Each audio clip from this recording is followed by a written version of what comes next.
Hey guys, so today there's been a big update with PID changes and also with the placeholders in your bank, and I'm going to be going over the PID changes in staking and PvP with some examples and see how it's changed, because this is like the first update in absolutely ages to do with PvP and staking, because previously when you logged in you'd be given a random level of priority every single game tick. You may be the first one hitting them in a duel, but then the next hit they may get the first hit. Now instead of it changing every tick, it's going to change every 100 to 150 game ticks, which is 60 to 90 seconds. So in a duel it's not going to change at all, so it's pretty 50-50. Like one duel you may have first hit, and you will have first hit until the end of the duel. So if you have first hit in the duel, you have a huge advantage of the other player, but obviously it's a 50-50 chance of them having first hit over you as well, because you could be on 10 HP and they could be on like 20 HP. If you have first hit and you hit the 20, then obviously that's a big advantage. And I was researching see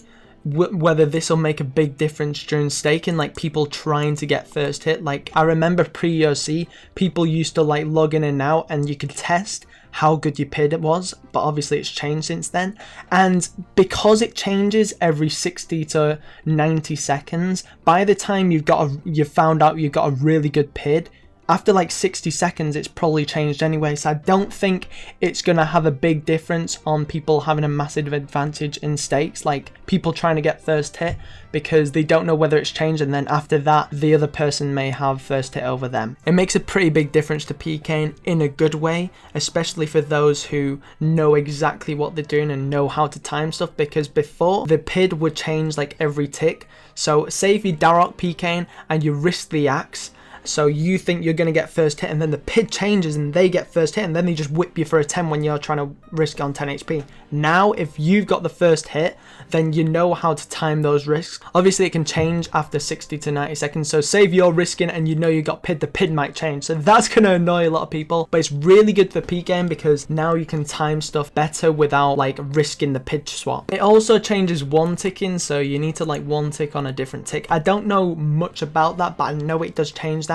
And especially with pures and high risking, apparently you can't stack an MSB and an AGS from 3 steps away. However, I don't do that sort of PKing, but I know it affects that. But all in all, it's a really good update. As you can see, I just went out, I'm not PK for a month, and I was just absolutely striking everyone and got 4 kills. The next update is placeholders, which is an amazing update because it means we don't have to get 2 of every item, which is what I've been doing as well with the imbue. Now you only need 1. So they've made it if you have 2 of every imbue, like I do, you get all your points back, so you don't waste any of your nightmare zone points. So imagine if I had 1 Zerka ring, which I'm gonna have, you can set the placeholder and it's always gonna be there, so you don't ruin your bank. Now then you can press this option to always set placeholders, so when you bring anything out it's always gonna have a placeholder, as you can see. And obviously when you exit your bank and do whatever, it's still gonna be there. If you don't want it as a placeholder anymore, obviously click this off and just withdraw it and it'll stop being a placeholder. If you just want an individual placeholder, just right click it and press placeholder. So this encourages people to have organized banks, and it means I don't have to have 2 of every single barrel. So you can't placehold different charges. If I was to placehold dueling rings and stuff, I can't placehold that, you know what I mean? Same goes with potions. I can placehold that, but I can't placehold that. But obviously you can placehold different types of potion. It's also the same for Barrows pieces. As you can see, I've got a 100 degraded Barrows piece and a fully degraded. They don't share the same placeholder, as you can see. You can't do the same placeholder. So I'm going to quickly reorganize my bank, and that means that I can sell loads of stuff, all these placeholder Barrows stuff. So as you can see here, I can uncharge this and it'll refund all of my points. I'm pretty sure that is all of my points. And now I can just sell these and get a lot of money for them. Let's have a look. There's 8 mil I had just because of placeholder. Anyhow, I'm going to show you guys the bank because no one's really seen an official bank video, and I may as well. So this is all my stuff that's been PK'd. We just went at a PK session then and got 4 kills, 0 deaths. So I've still got it in me. And, look at this. 60 Helm of Neater's knots. We've got 56 Dragon Boots. We're going to do a price check as well. And yeah, it's looking really, really nice. And you guys can copy my bank, organization if you want to. Because I think it looks pretty sick. And especially now with the placeholders, it's pretty sick. I can just withdraw all this and it's going to stay in the same place. Apart from, stuff like this with different degrades.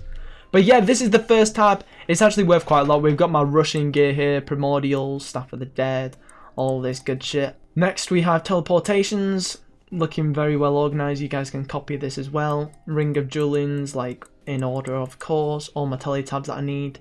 Then we got the potions. It's really easy to organize pots. Just put them in 4, 3, 2, 1, and obviously I've got my PK pots here.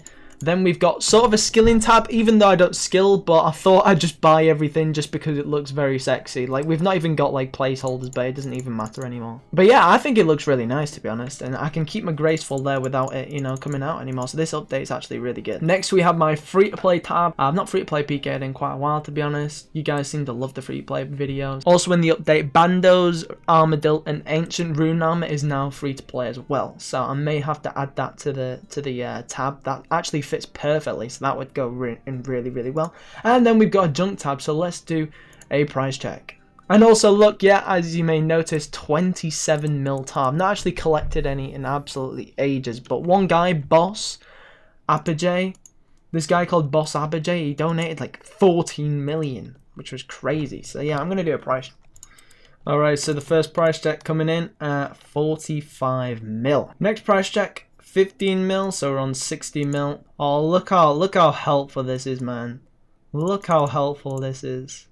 Damn, doesn't even ruin it. Awesome update.